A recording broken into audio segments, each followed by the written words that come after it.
Биздин маселени уккан адам жок. Бизде эч ким укпайт экен деп анан скотч менен оозун чаптап алып чыктык баарыбыз тең. Чүй областынын губернаторуна барсак, биздин бул сөзүбүздү ал угуп да койгон жок. Сиздин ошол өкүлдөрүңүз элге ошондой мамиле кылып атат.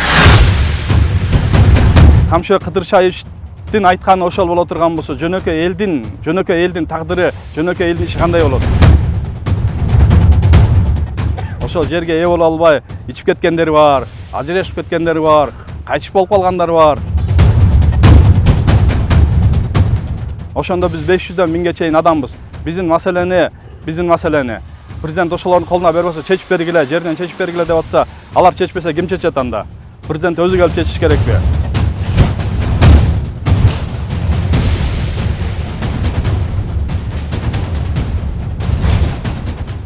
Жөнөкөй элден чыккан эки дос жөнөкөй элге көңүл буруп койгула. Дал ушундай кайрылуу менен Аламидин айыл өкмөтүнөн жер алабыз деп акчасын берип, ушул күнгө чейин жер тилкесин ала албай жүргөн жарандар президентке кайрылуу жасашты. Assalamu алейкум, урматтуу менин бир туугандарым. Ошол биздин чогулганыбыздын себеби, биздин ошол президентибизге, эл журтубузга кайрылганыбыздын себеби ушул маселе болуп атат, ушул көйгөй болуп атат. Бул көйгөйдү айтыш үчүн, бул маселени айтыш үчүн мен кичине тарыхка кайрылып кетишим керек болуп атат. Кичине тарыхка. Ошол баягы пандемия убагында билебиз, 2018-жыл пандемия убагында ушундай элибиздин башына өтө оор көйгөй түштү да.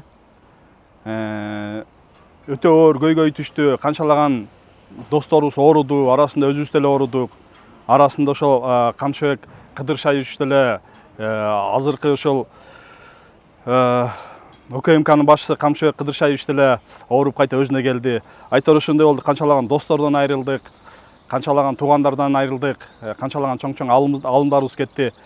Кошуналарыбыз, жакшынакай жаныбызда жүргөн кара көз туугандарыбыз. Бирок ошол маалда эл өзүнүн ынтымагын, өзүнүн күчүн көргөздү. Эл чогулуп ошол пандемия менен күрөшүштө канчалыкка чейин дүйнө жүзүнө өзүнүн күчүн көргөзүп койду, өзүнүн ынтымагын, өзүнүн боору кээрлигин, кандай маселе чече алат экенин көргөзүп койду. Бул элибиздин биринчи жеңиши болчу.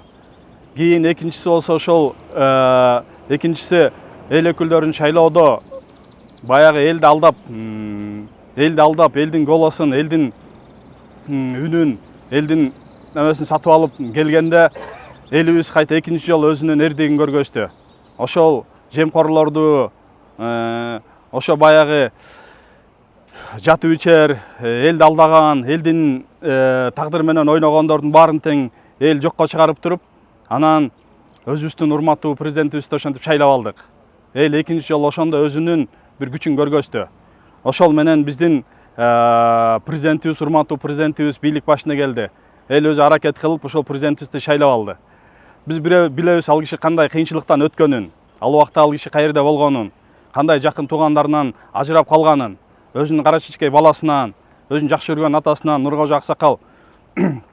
Ошентип ошол кишибиз бийлик башына келди дагы, ошол жерден келгенден баштап элдин көйгөйүн чечип баштады. Элдин көйгөйүн чечип, эң биринчи ошол президент болгондо ошол элге мунапыс берди. Канчалаган жер ала албай жүрдү эле элдер, бизге окшогон элдер болчу аларчы.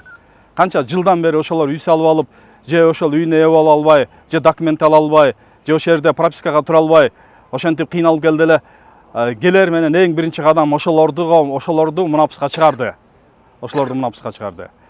Урматтуу Камчыбек Кыдыршаевич аксакалыбыз дагы, эл баатыры дагы канча элге кызматын кылып келатат ошол убактан бери. Экөө тынбай канча кызмат кылып келатат. Эми биздей болгон адамдардын маселесин чечиш үчүн алар сөзсүз эле биздин жаныбызга келиш керекпи? Биздин жаныбызга келип өзүлөрү чечиш керекпи? Ошон үчүн алар мунапысты амнистияны чыгарып берип, жогорку кеңештен өткөзүп, законный элдин колуна берди. Мына мунапыс. Кимдегим эгер ушул мунапыска туура келген болсо, туш келген болсо, үйүңөрдү менчикке чыгарып алыңыздар. Мындайча айтканда легализация кылыңыздар деп баягы элдин маселесин чечип берди.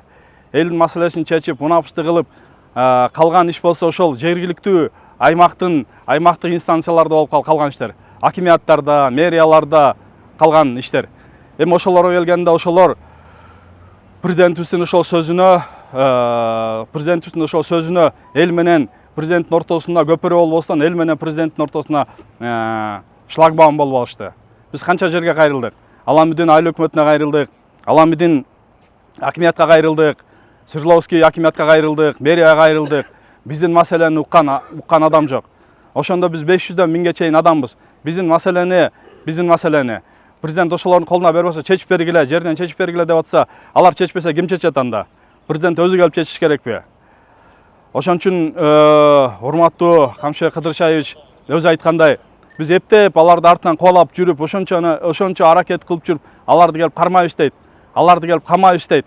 Анан дейт, сот чечим чыгарып, бачмеле аларды чыгарып коет дейт. Эгер Камшыбек Кыдыршаевичтин айтканы ошол боло турган болсо, жөнөкөй элдин кылганы кандай болот анда?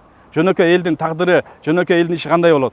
Эгер ошончолукка чейин мамлекеттик чоң ишмер, мамлекетте ушундай пайда келтирип аткан адамдын сөзүн кылган иштерин ошондой мамиле кыла турган болсо, жергиликтүү чиновниктер, анда жөнөкөй элдин тагдыры кандай? Урматтуу эл журт, урматтуу биздин президентибиз Камшыбек Кыдыршаевич, ошон үчүн биздин ушундай чыккан көйгөйүбүз ушул болду. Бул көйгөй жөнөкөй эле көйгөй эмес, бара-бара элдин трагедиясына да айланып баратат. Ошол жерге ээ боло албай ичип кеткендер бар, ажырашып кеткендер бар, кайтыш болуп калгандар бар. Бул жөнөкөй элдин маселеси, жөнөкөй элдин. Эгер жогору жактыкын ушундай кыла турган болсо, жөнөкөй элдин маселеси кандай болот?